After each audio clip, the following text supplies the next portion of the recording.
Welcome. I'd like to give a territorial acknowledgement. The University of Alberta respectfully acknowledges that we are situated on Treaty 6 territory, traditional lands of First Nations and Métis people. So what comes next? What are the political afterlives of the Truth and Reconciliation Commission?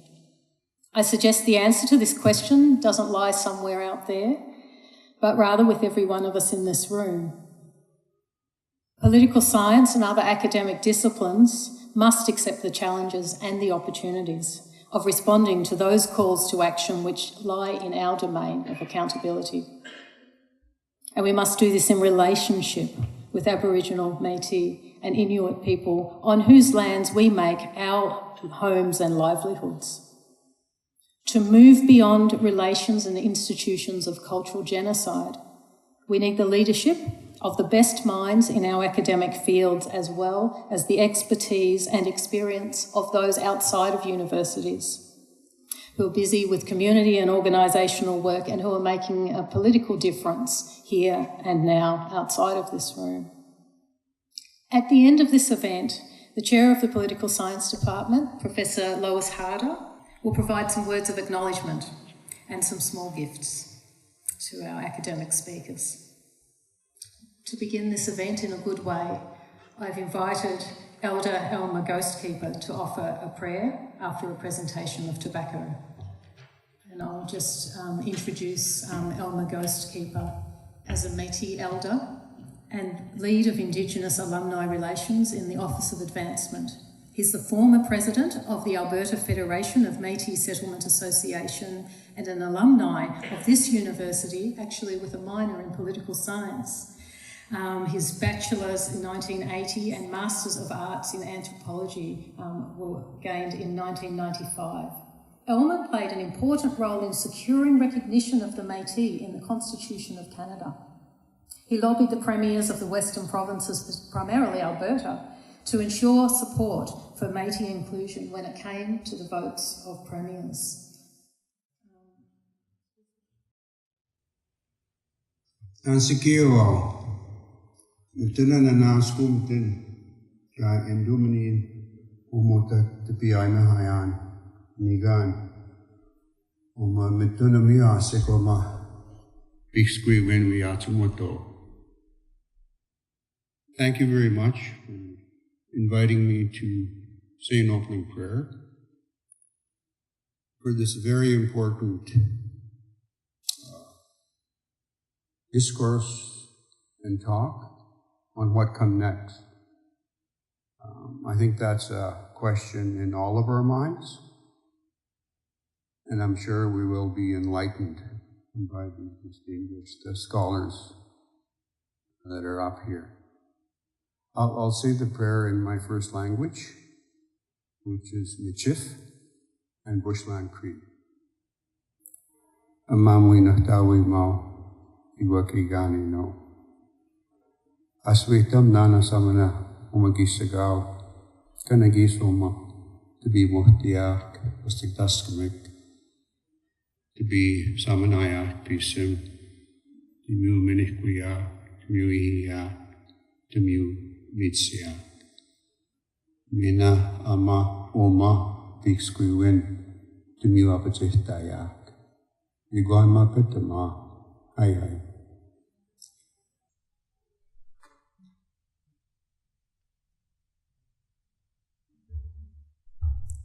I have also invited Marilyn Buffalo, Senior Indigenous Advisor with the Office of Provost and Vice President Academic, to provide some opening remarks before we begin our roundtable discussion.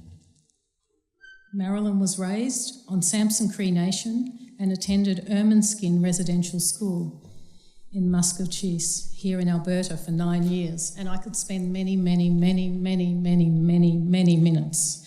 enumerating her contributions to public life, both at this university and at a provincial and national scale. But I select only a few here. Marilyn founded the Aboriginal People's Commission for the Alberta Liberal Party in 1985, and she extended this to a national level in 1990.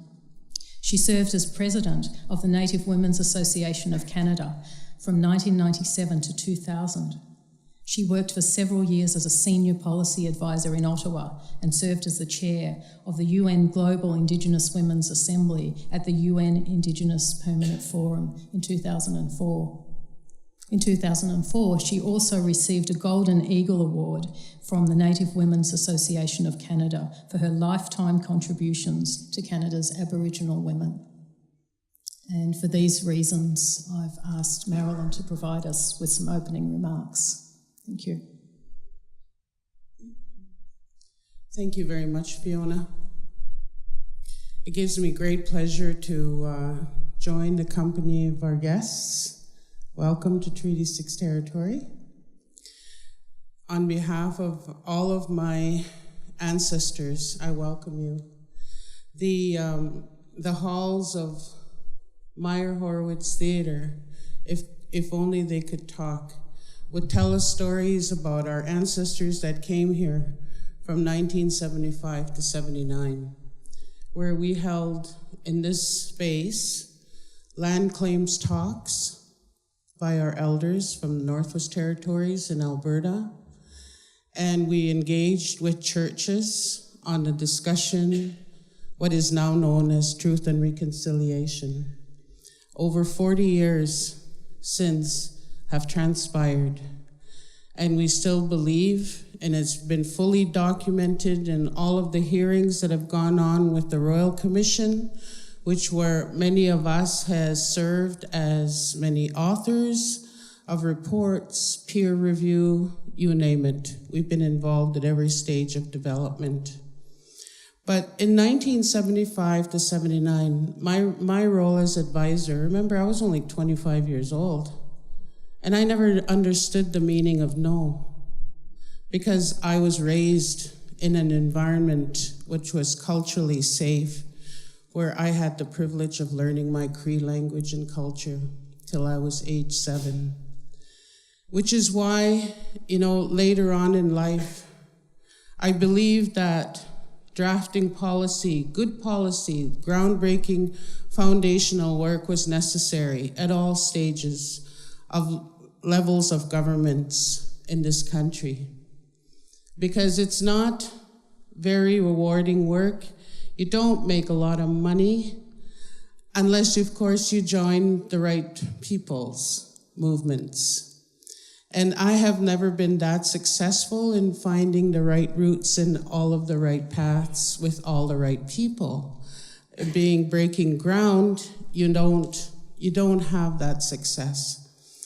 But I've also been lucky that my grandfather was John Tatusas, whom I also helped me in guiding in foundational work for the establishment of the School of what is now the Faculty of Native Studies here, and also Native Student Services. Elmer was one of the first students that was here in the 70s, and our grandfathers came here on a regular basis at the U of A and held counsel and advised us and said there's nothing wrong with being a good academic, but remember where you come from. Remember your culture. Never leave your people behind. And always make sure that whatever you develop has a good substance of learning and teaching the child within your nations.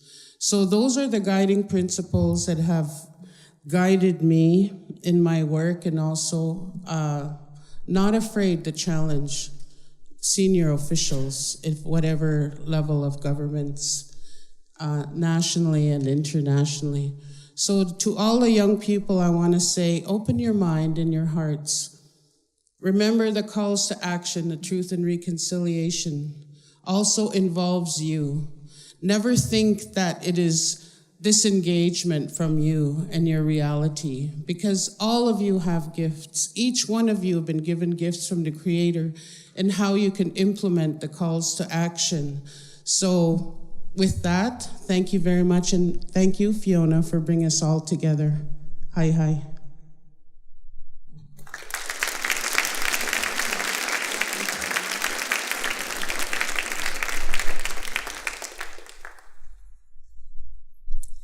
The achievements of our three panellists today would take me well over 15 minutes to enumerate. You actually can only vaguely see a selection of their accomplishments and awards on the screen behind us, so I'm going to repeat some of that and also just provide a few words about what I have got from their work. Then I'm going to invite them to speak for up to 10 minutes on both the work that they have done and the work that they're currently engaged with, and then we will move into a round table conversation. So Robert Nichols draws, and no relation, just to make that clear. It's not why I invited this guy. Robert Nichols draws critically on traditions of European political philosophy to understand apparently intractable problems to which decolonising projects must respond. These include ideas of property and possession and the role of the carceral state in securing their persistence. Assistant Professor of Political Science and McKnight Land Grant Professor of Political Theory at the University of Minnesota. He is the recipient of fellowships from the Fulbright, Humboldt-Killam, McKnight and Trudeau Foundations, and has been a visiting scholar at Columbia University, the Humboldt University of Berlin, and the University of Cambridge. Author of The World of Freedom, published by Stanford in 2014, and co-editor with Jagjit Singh of Freedom and Democracy in an Imperial Context by Routledge in 2014. He's currently writing a book provisionally titled Theft is Property: Dispossession and Critical Theory. Audra Simpson's book, Mohawk Interruptus, remaps the disciplinary terrains of anthropology and political science. Her ethnography of refusal posits Indigenous belonging in sovereign terms that resist containment by national and academic disciplinary boundaries. Audra is Professor of Anthropology at Columbia University and the author of Mohawk Interruptus, Political Life Across the Border of Settler States, published by Duke University Press in 2014. This was the winner of the Native American and Indigenous Studies Association's Best First Book in Native American and Indigenous Studies Prize, the Laura Romero Prize from the American Studies Association, as well as the Sharon Stevens Prize from the American Ethnological Society. She is the co-editor of Theorising Native Studies, and she has articles in Post-Colonial Studies, Theory and Event, Cultural Anthropology, American Quarterly, Junctures, Law and Contemporary Problems, and Wakazo Sa Review. In 2010, she won Columbia University's School for General Studies Excellence in Teaching Award. She is a Kahnawake Mohawk. And our final contributor, Glenn Coulthard, brings Marxist and decolonial theory to mount a rigorous challenge to the politics of recognition as a framework that includes Indigenous people as bearers of limited rights within a national community of Canada. He demands new ways of understanding and responding to a colonial state whose existence and persistence depend on expropriated land and resources. He is Yellowknives Dene and an Associate Professor in First Nations and Indigenous Studies in the Department of Political Science at the University of British Columbia. He is the author of Red Skin, White Masks, Rejecting the Colonial Politics of Recognition, published by University of Minnesota Press in 2014. He is the winner of the 2016 Caribbean Philosophical Association's Frantz Fanon Award for Outstanding Book, the Canadian Political Science Association's C.B. Macpherson Award for Best Book in Political Theory, published in English or French in 2014-2015, and the Rick Davidson Studies in Political Economy Award for Best Book in 2016. So this is a stellar panel we have assembled here, and Rob Nichols will kick us off. Thanks.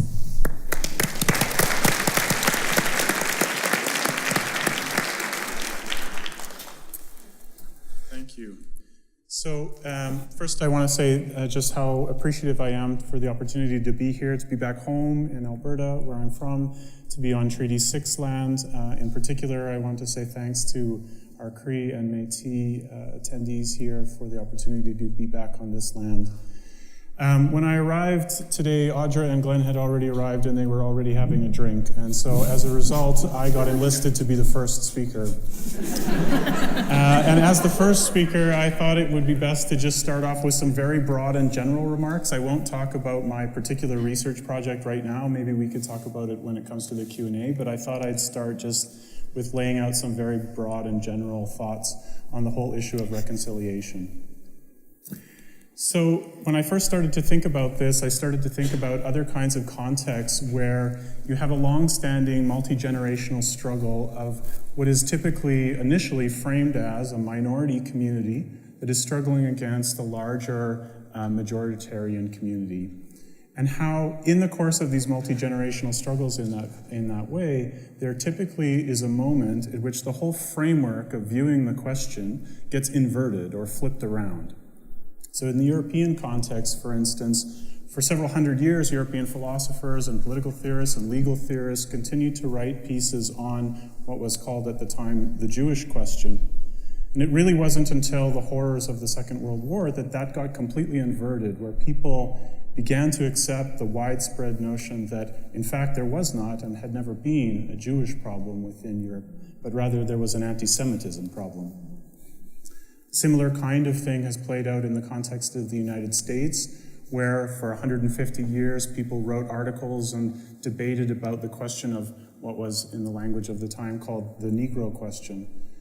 And one major moment in the whole struggle over the last century has been to try again to flip that around and to say, in fact, the United States does not and has never had a Negro problem in the United States, but rather it is a problem of white supremacy.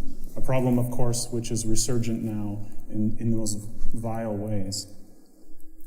I think that what's been happening in Canada over the last 50 years is basically an attempt to try to change the whole frame of reference, to flip the script, so to speak, so that we no longer think about this question as, in a sense, the Indian question, but rather think about it as the question of white supremacy and settler colonialism on this land.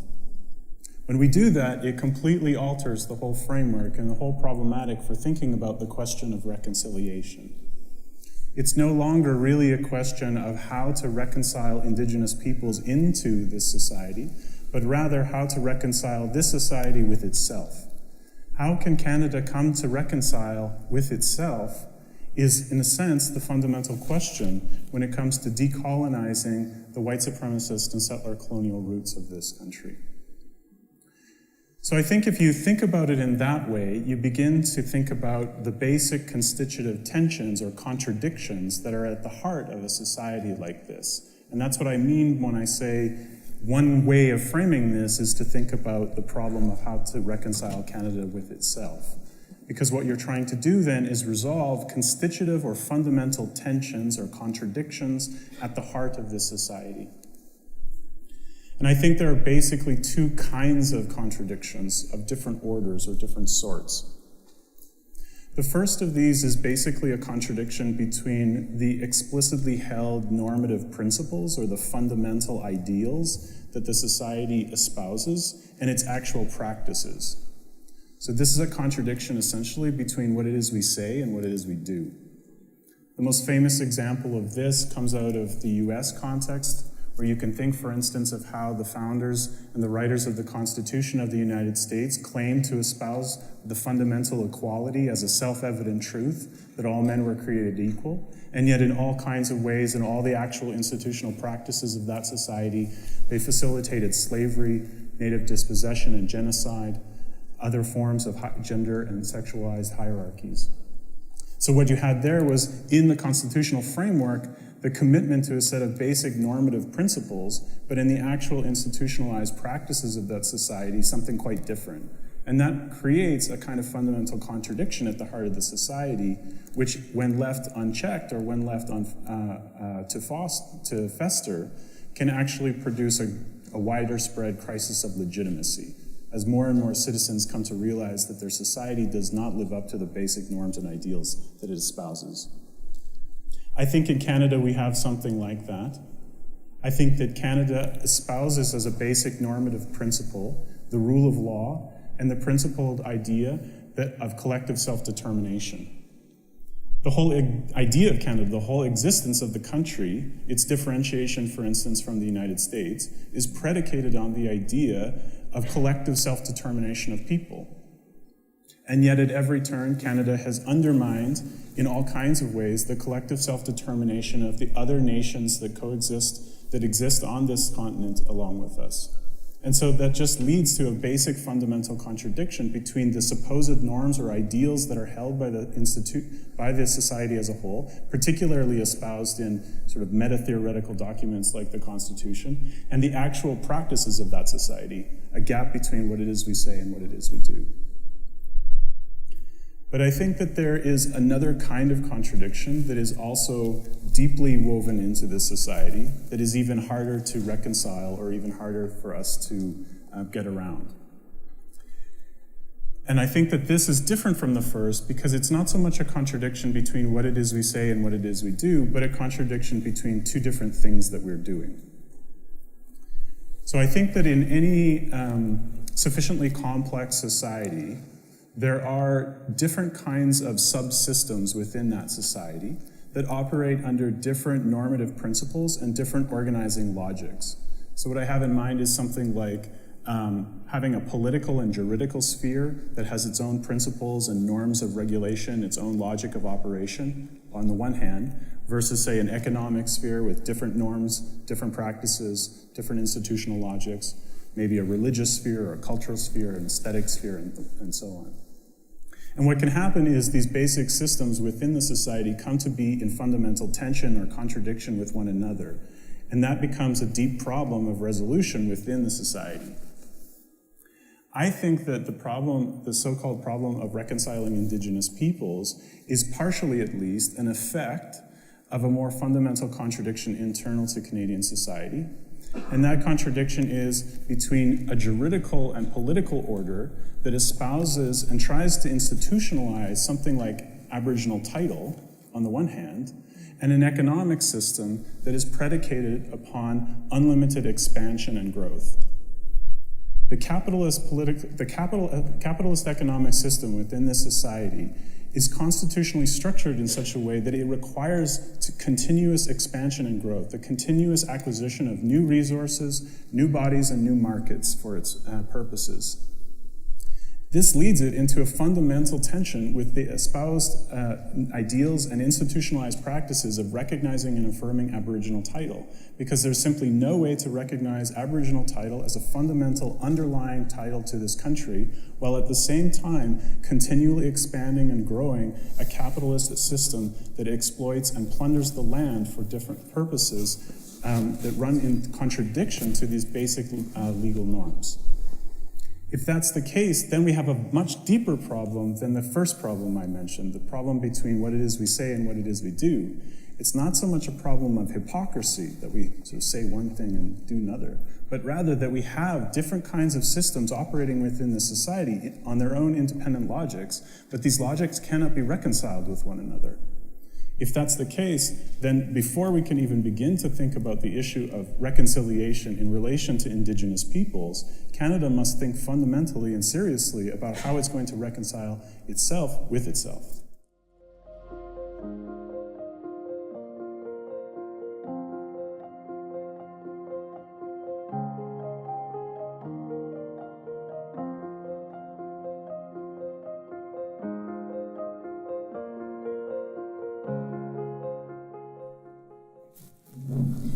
Thanks so much to Fiona, Melinda, Treaty 6 people for welcoming us here. This is really quite exciting and quite daunting. I'm writing a book now that deals with reconciliation and deals with what I see as a new form of governance and a new form of submission and domination. And it's reconciliation. I can articulate to Rob's problematizing of the tension or the contradiction or the reveal that is posed by reconciliation as a project. I see it as doing very, very strategic, cunning political work. I see it as using the trauma and pain that has been inflicted upon us, produced by a state as it comes into being, to strategically manage its own life form in the present. I see it as also in its recourse to the language of healing, which we saw with the Aboriginal Healing Foundation, which I think was a key part of this neoliberal theocracy that is now in play, of setting the stage for what is now an emotional bloodletting that has impeded the critique that is needed on the table for a robust understanding of politics in the present, but also other political possibilities. I don't think it's fair to expect us all to want to reconcile.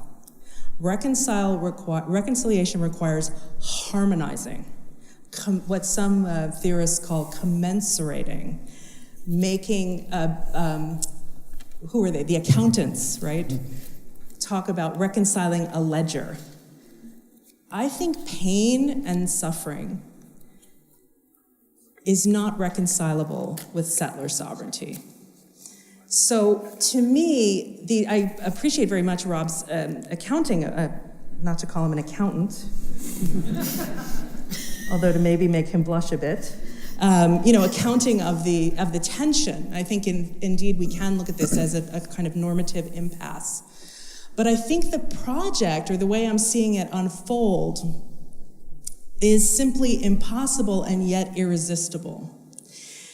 And I want to go off right now because I've been writing about him, because I'm just so disgusted. The handsome new prince of the white paper, the son of the sun. If I can be coy and Shakespearean for a minute.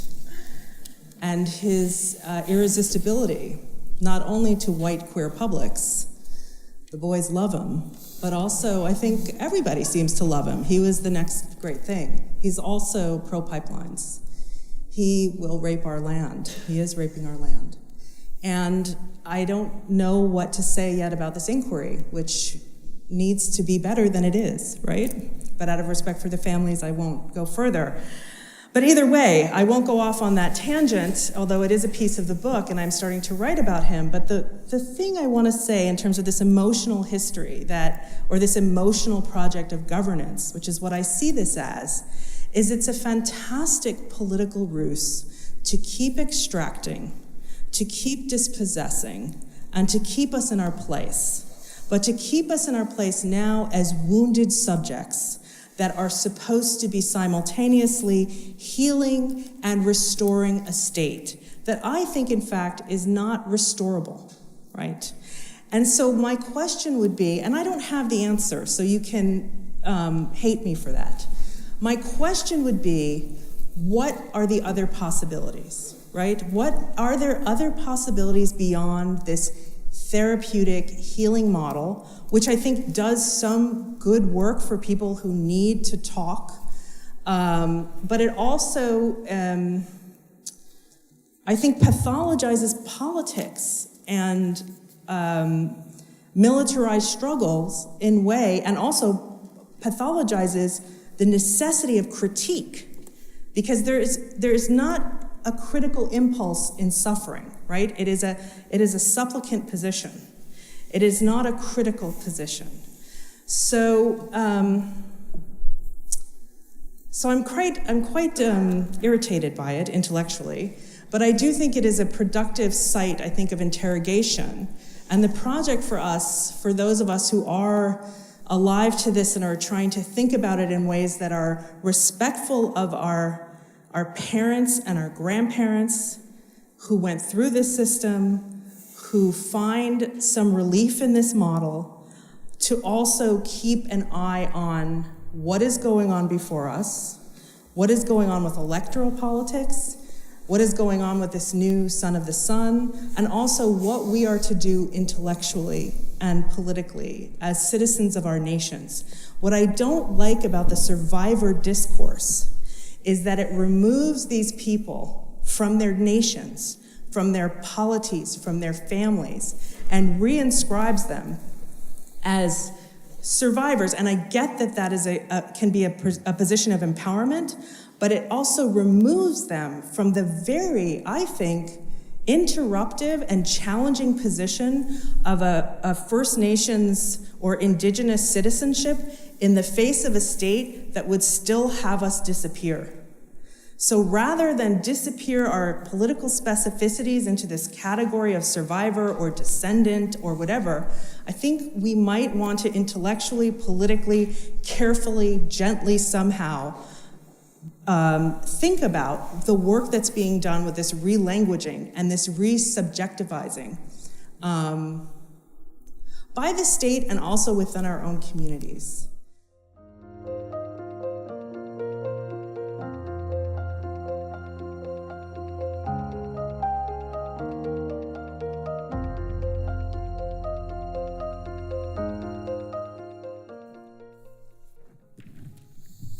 So yeah, I must say to my fellow panelists and to the Métis and Treaty 8 peoples on whose lands we're gathered today.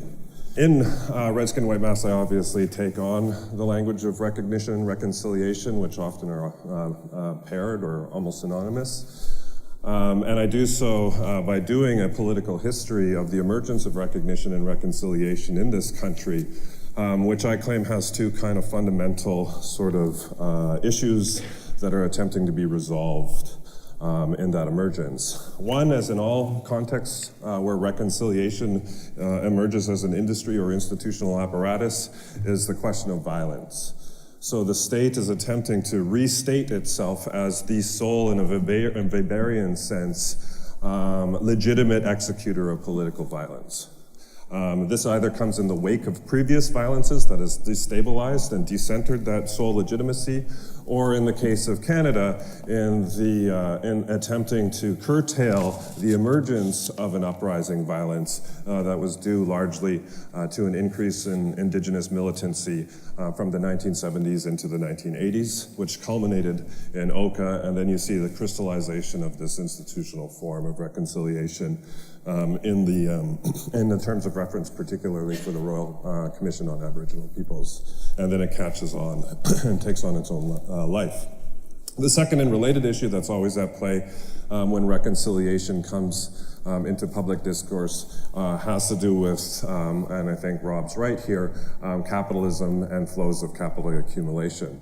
So simultaneously in that emergence of militancy demonstrated by Indigenous nations through the 70s and 80s was also a tactic which was attempting to block flows of capital by establishing Indigenous presence in those capital circuits. So this is the blockade, this is land-based direct action, this is all these sorts of things. And that creates, in the language of the state, economic uncertainty, which needs to be reconciled or addressed. So you have the potential bloodbath scenario with economic divestment and disinvestment and economic uncertainty, and then in all contexts around the world to varying degrees, where reconciliation is deployed as a public discourse, you'll see those two things at play.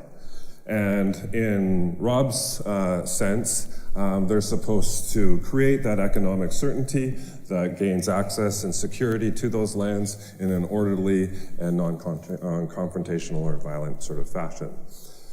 So in that context, I kind of map out that history and look at some of the subjective or affective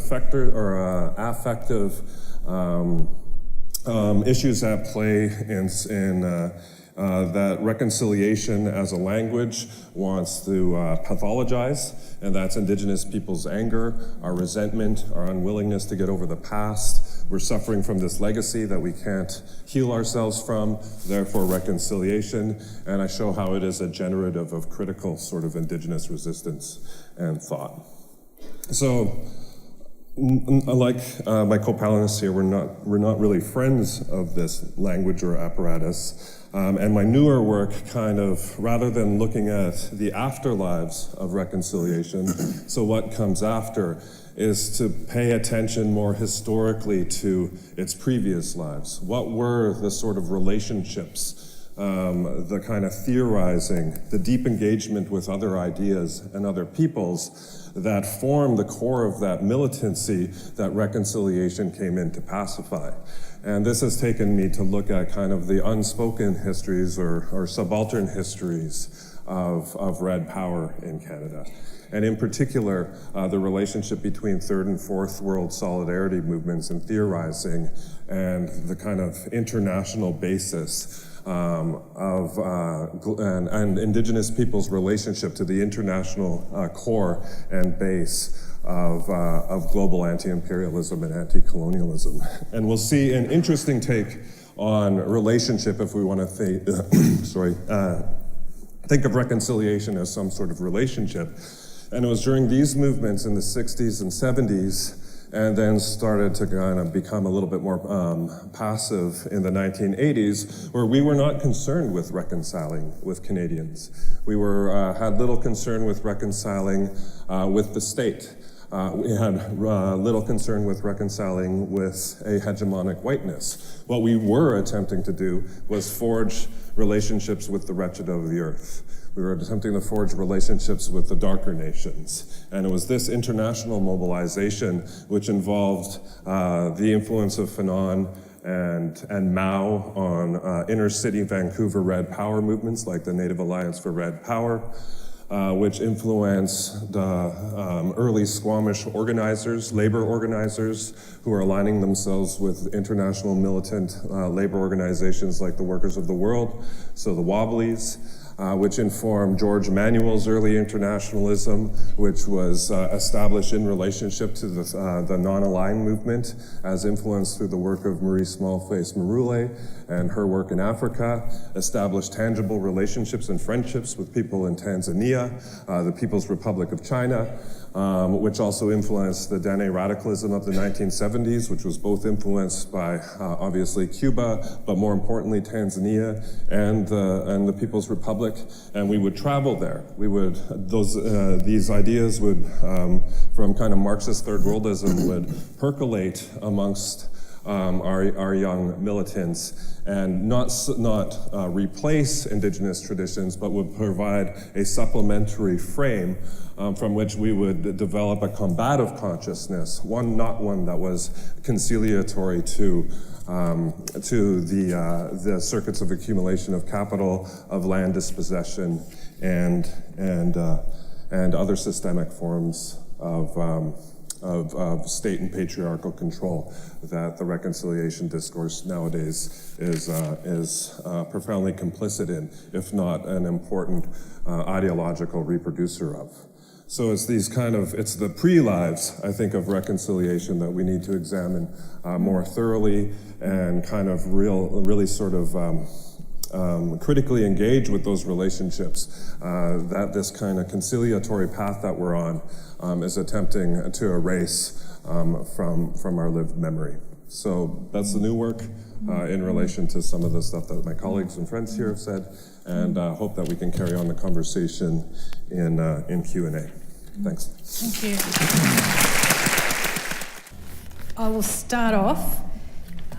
Melinda and I will throw some questions backwards and forwards for a while, and then we will open it up to the rest of you. But I'll start off in response to what's been said.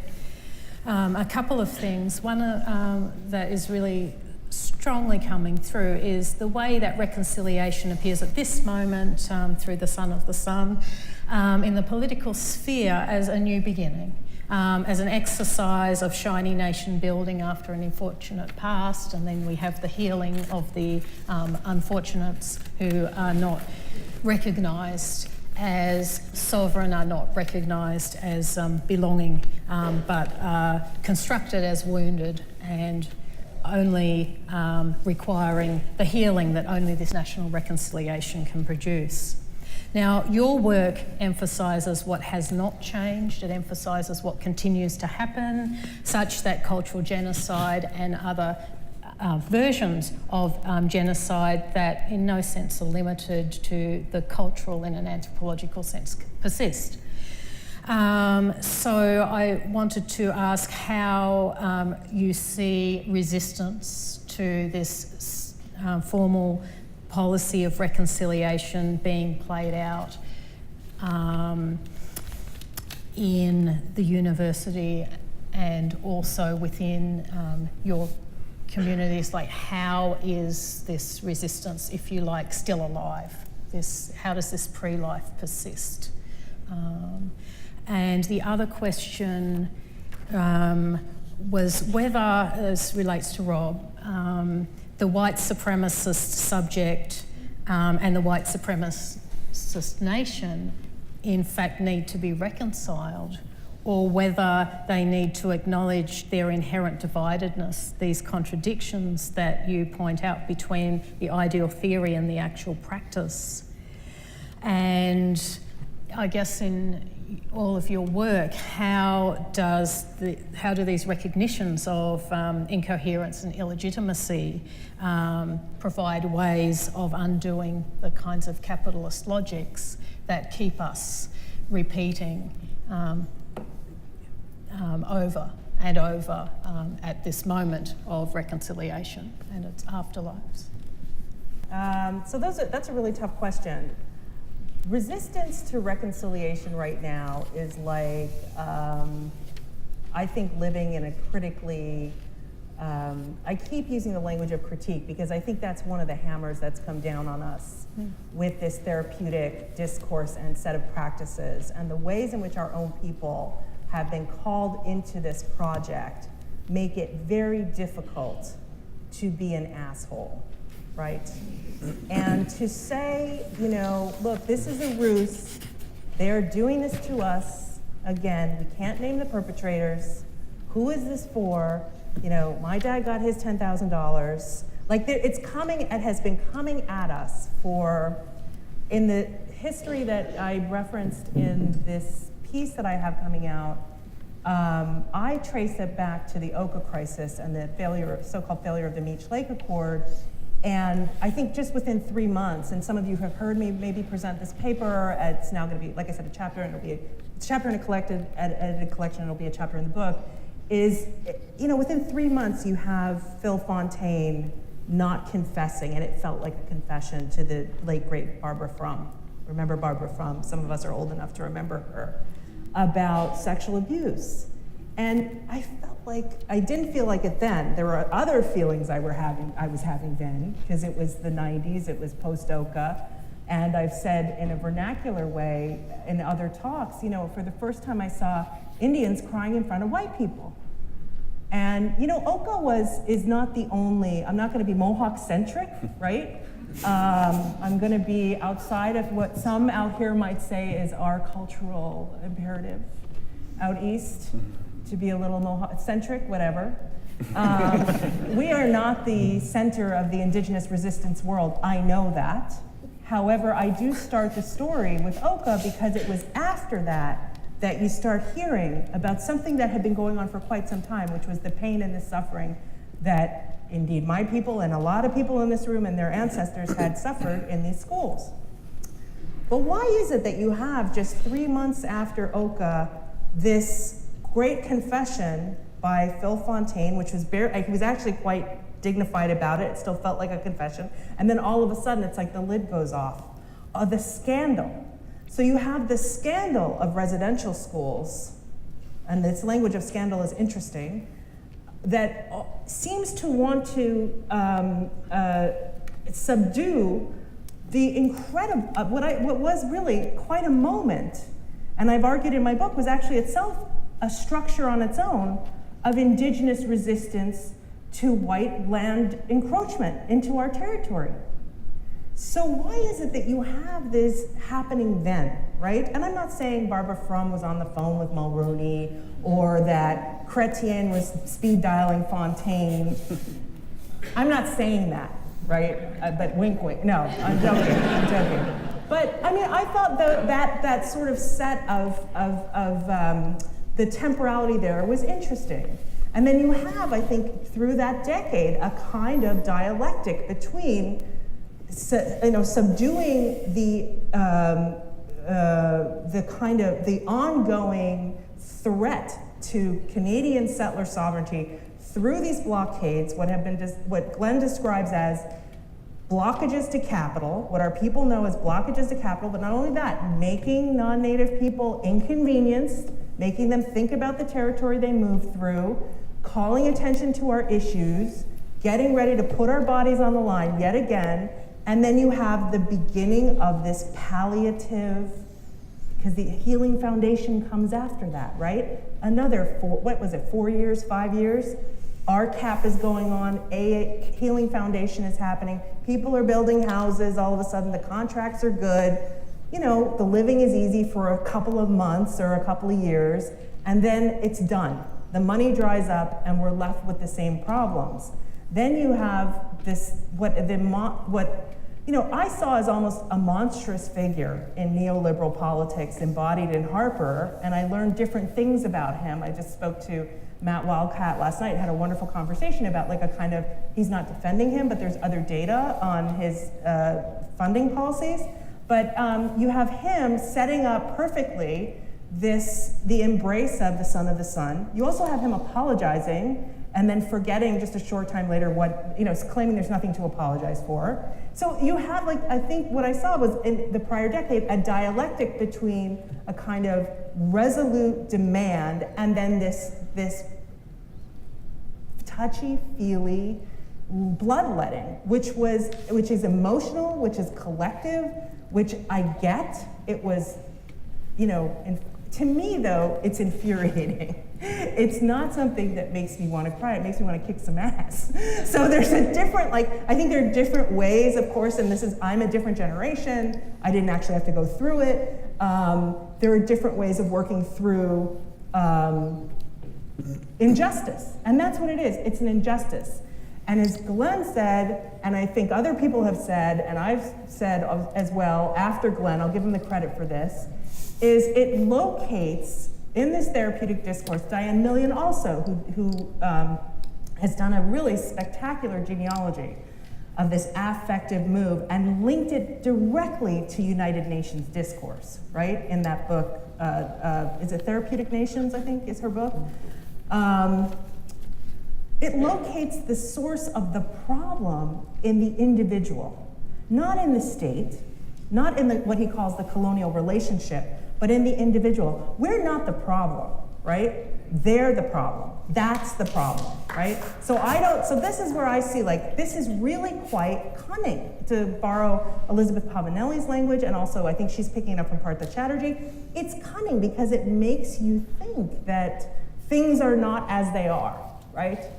So those are my initial remarks. And so the question of resistance to reconciliation, just think hard. Think hard and act differently, and don't cry in front of the white people. I'm half joking there. I know it's hard sometimes, but so for now, that's what I have. So the question, I guess, is about so why do we care about trying to resolve these contradictions in the first place? Or does it have to be, is reconciliation perhaps the right project? Yeah. Reconciling the white supremacist self, reconciling the white supremacist nation. The resolution of central contradictions of this sort, it speaks basically to what Audra's talking about, which is that the whole language of reconciliation or the resolution of contradictions is fundamentally ambivalent about the underlying question of justice. Because you can, of course, resolve a contradiction in at least two directions. You can resolve it in the right way and you can resolve it in the wrong way. It's why reconciliation or peace or some kind of stability is ambivalent, because it can be resolved in at least one of two directions. We can resolve it, as we always have, by trying to extinguish Indigenous title and Indigenous resistance, and that has been the primary method of reconciliation, the resolution of these contradictions over historical time. or we can open up the contradictions, actually expose them and use them as leverage in order to generate energy to propel us into the next kind of cycle of this. I think a lot of what, basically what I understand, Audra, what you to be saying is that this whole language of reconciliation, while understandable from the standpoint of people who have experienced certain kinds of particular violences and for whom reconciliation becomes a powerful set of terms to understand, to wrestle with what it is that they've experienced on that kind of individual level, reconciliation can also be a deeply insidious form of governance, because reconciliation has the effect of depoliticizing an issue by turning it, as you say, into a kind of individual pathology framework, a kind of medical therapeutic language. Who could possibly be opposed to reconciliation? It just seems, it turns critics into mean-spirited, sort of angry, resentful kind of people who are continuing to press on difficult and deep issues. And so, and that's ultimately, the problem with it is that because it doesn't speak directly to reconciliation, in what direction, in what way, whether it's necessarily a form of just reconciliation or just reconciliation to get over things, because it's so ambivalent about that, it has this effect of being an extremely useful tool of governance to resolve those issues. And I would also say, with regard to like the apologies and that whole era that was, as you say, kind of began to gather steam after Oka and then culminated in some sense with the Harper apology, was that one way you can see in which that framework of reconciliation and apologies became a useful tool of governance in the way that we're trying to talk about is how it allowed the Canadian state to pivot itself into two different kinds of subject positions in relation to the problem of reconciliation. So if you think of the violence done to Indigenous peoples through the framework of the residential schools system, the whole framework of reconciliation and apologies for that is slippery because it allowed the Canadian state to pose itself not as perpetrator, but as bystander. That is, to apologize for not having actively intervened enough. Right? And so by downloading the kind of status of perpetrator on the actual, the people who actually implemented and ran residential schools, including churches and other kinds of quasi-state and sub-state agents, it enabled a form of apology that nevertheless deflected the role of the state in constructing this context within which the residential schools took place. And that's what I mean by sort of pivoting from a subject position, because it pivots from a victim-perpetrator relationship to a victim-perpetrator-bystander relationship, where once again the state gets to position itself in that third position as overseeing and ultimately reconciling the parties. And I just think that's one other kind of move in which, because reconciliation is so fundamentally ambivalent about all those kinds of questions, it doesn't bring to the fore this kind of conflictual struggle between two constitutively antagonistic groups. It remains a useful tool for those who wish to position themselves kind of above the fray as standing above and reconciling between, say, victim and perpetrator. I'm not sure if that doesn't directly address the whole question of white supremacy specifically, but that's my initial thoughts. Very good.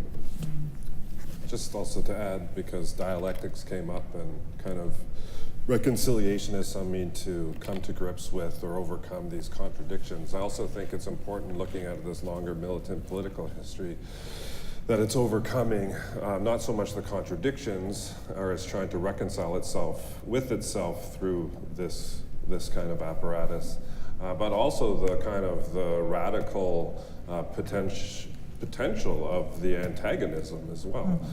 I was given this talk the other day, and Said catches on to this in his Traveling Theory Reconsidered, where he's like, one of the problems with the uptake of Lukács's history and class consciousness was that it jumped, once it was removed from the militant kind of worker class struggle of Hungary and taken up by Marxists elsewhere, it jumped over the importance of that kind of the radical sort of the destabilizing radicality of the antagonism towards reconciliation, which was this kind of liberalization of the reading of Lukács. And then he changes his mind 10 years later because he sees Fanon doing a similar thing by embracing that contradiction and the kind of combative sort of nature of that dialectical struggle, and does it in a deepening of a radical tradition rather than reconciliation. So I think that that's kind of what happens here, is also you have this upsurge of militancy and that antagonism, and reconciliation kind of comes in to quell that storm before it can even kind of play itself out in struggle. The other thing I think which is important about like embracing the antagonism rather than jumping towards a premature reconciliation is that in the context of even Indigenous peoples who've gone to residential school or suffer the particular sort of logics of settler colonial violence in countries like this, it instills in us a deep sense or like a pathological understanding, or many of us a pathological understanding that we are ourselves the problem. Due to our well-stated an industry out there that claims us to be backwards and all this sort of negative representation. So in those moments where you formulate an enemy outside of yourself, you're like, you come to understand that you're not the problem here, it's they are, and that crystallizes into some sort of binary or antagonistic kind of clash of forces. It seems to me in the context of internalized colonialism, that's an incredibly important move. And reconciliation emerges at that moment in order to subordinate that understanding under the hierarchy and violence of the state. So I think like we should be talking not so much about reconciliation, but about the importance and transformative nature of embracing a more combative and antagonistic politics, rather than one that seeks to subsume us under these logics of state, capital, heteropatriarchy, and so on. Mm-hmm. Thank you. I think Melinda has. Okay.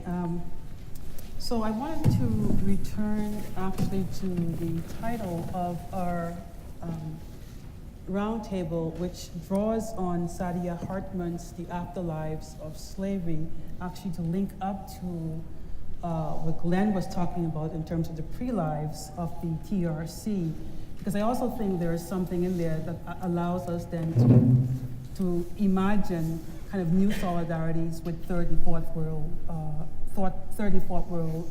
thinking. And for those who are unfamiliar with the kind of the fourth world, I mean, in political science, we usually think of this as discussions around the least poor countries in the world in terms of political economy. But here we are drawing on people like George Manuel and more contemporarily Cheryl Lightfoot, who talk about the fourth world as indigenous people transnationally.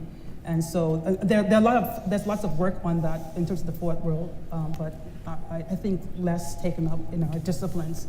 And so I like this idea of moving to that. But the question why I wanted to return to this concept of the afterlives is because in Hartman's book, she's Your Mother, A Journey Along the Atlantic Slave Route, she is suggesting that we think of, for example, slavery as something in the past, as kind of bygone era, but rather that the memories and the imprints of slavery lives on in the contemporary period, and that it bears out in kind of our lives and the kind of the racialized violence that we live in, and we can see resonance of that probably in the limited access to health and education, premature deaths, incarceration, impoverishment.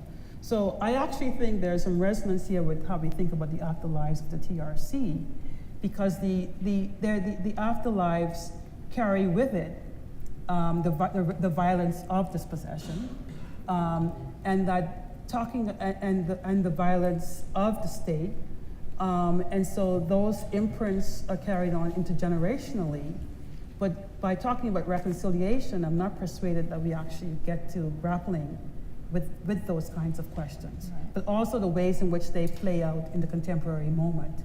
So the shift or the shifts in solidarities, not just from third and fourth world, but between, say, Black Lives Matter and I don't know more, those kinds of solidarities that are ongoing in the contemporary period. So I'm wondering if you want to kind of think through more with these kinds of possibilities if we refuse, say, reconciliation in Audra's terms, but also Audra too. I'd have to think about the,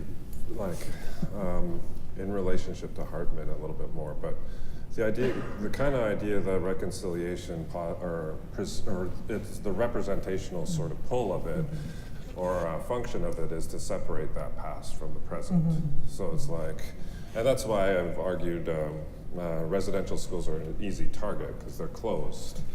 But instead of saying what we're dealing with is the afterlives of residential schools that need to be reconciled, we want to say that this is still very much a violence in the present.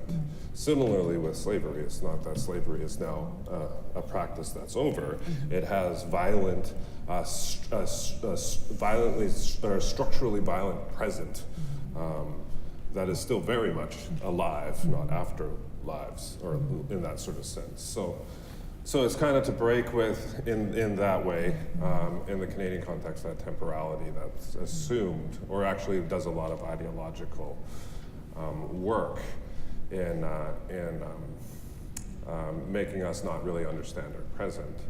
But I think that the pre-lives of reconciliation, like the kind of on-the-ground struggles and relationships of material solidarity and ideological cross-fertilization, I think is we want to explore because it has a more robust understanding of the constitutive features of North American settler colonialism because of the joining of minds between the Black and Red radical traditions.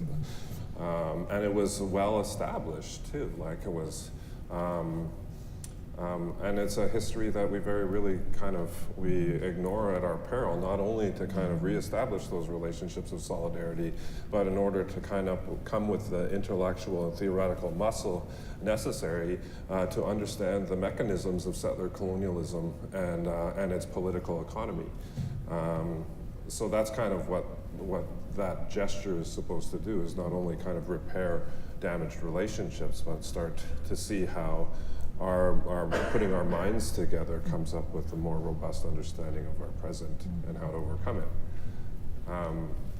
But it's still fairly preliminary. Right now it's just kind of mapping these relationships. Like when Lee Merkel and Ray Bob, as Fanonian Maoist indigenous nationalisms, traveled to the People's Republic and a solidarity delegation, and in doing so are kind of paying homage to the Black nationalists who had done that from W.E.B. Du Bois through Elaine Brown and Huey Newton in the 1970s.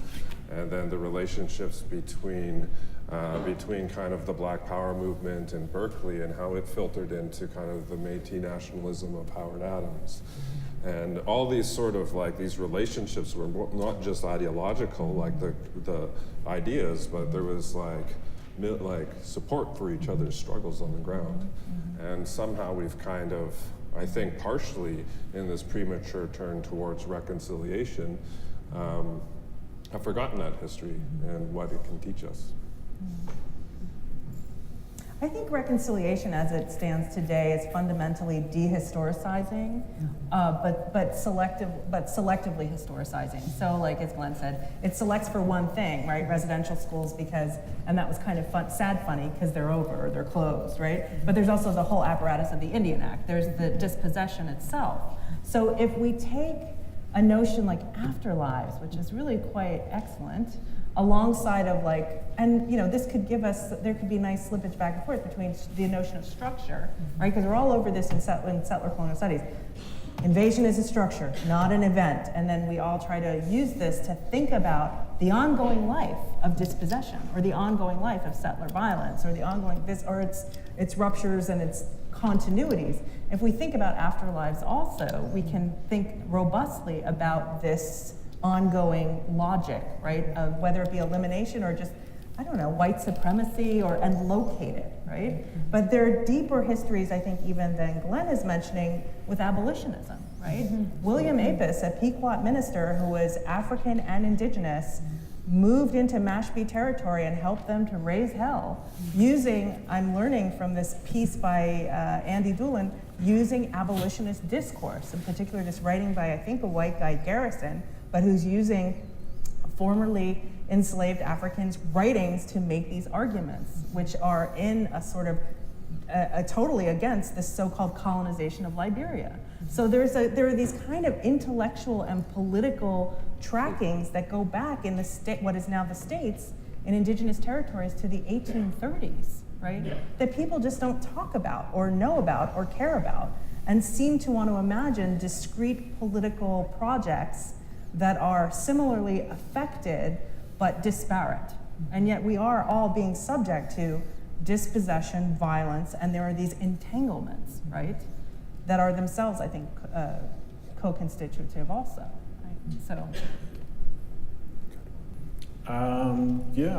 So just picking up, I guess, on the kind of Patrick Wolf point about structure and event. I mean, one aspect of it that's relevant to this conversation is the way that it's so important to think through the temporality of the kind of violence that you're talking about. So the relationship between violence and time, because what the structure, invasion as a structure, not an event, is this line from this Patrick Wolf article, but what he is trying to do there, one thing that you can extract from that is the idea that the dominant way of thinking about colonial violence in the North American context is that there's a sort of moment, whether you want to date it to 1492 or you date it to 1763 or whenever you want to find this kind of specific moment that is the constitutive event of conquest.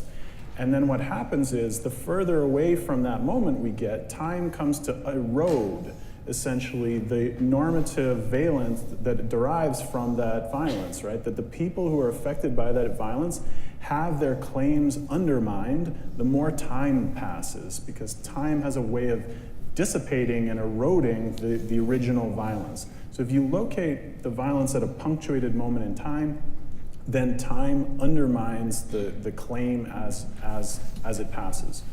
But if you think about the issue not as an event that happened at a discrete moment of time, but as a structure of domination, then the inverse relationship between time and violence happens, because the more time passes, the more you're compounding the violence. It's getting worse over time.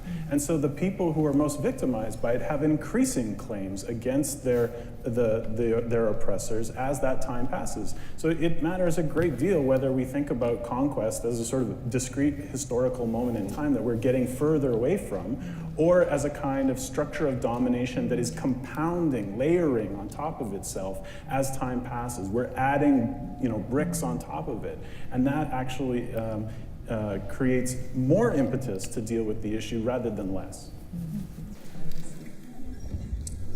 Well, good afternoon, everyone. My name is Lois Harder. I'm the chair of the Department of Political Science, and on behalf of the department, I want to extend my very profound thanks to this incredible panel. To Audra, to Glenn, to Robert. This has been so fascinating, so provocative and provoking, clearly. I think it is a model to all of us about how these conversations about reconciliation and its afterlives or other lives or the other of reconciliation can occur. So every year, the Department of Political Science hosts a speaker series, and this year we want to use that opportunity to consider how our department and the university more broadly can take up the calls for action advanced by the TRC and do the kind of work that happened here this afternoon. So our conversations are going to happen at many registers, from this very kind of public engagement that we've had this afternoon to our classrooms and offices and kitchen tables and the restaurant after the fact, et cetera, et cetera. So Dr. Fiona Nicol is leading that initiative this year, and I want to express my thanks to Fiona for putting together this really outstanding event this afternoon. Thank you.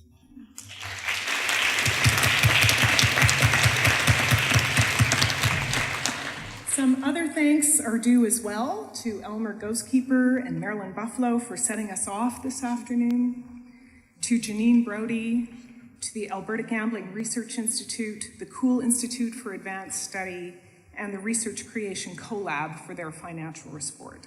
I also want to thank Jackie Cardinal for her artistic talents, Melinda Smith for leading this conversation and her organizational support, and to our graduate students who carried out a number of tasks this afternoon. So I would also like to invite you all to attend the 12th annual Hertig Lecture on the Future of Canada, this year featuring novelist, playwright, and children's author Thompson Highway. That event will take place on Thursday, October 19th from 7 till 9 in the evening at the Centennial Center for Interdisciplinary Science, known as CSIS. And I would direct you to our department website for more information about that. Finally, Audra, Glenn, Robert, we have a token of appreciation for your contributions this afternoon. Thank you again and so deeply for sharing your wisdom and your insight. So good evening, everyone, and I look forward to seeing you at the Hertig Lecture.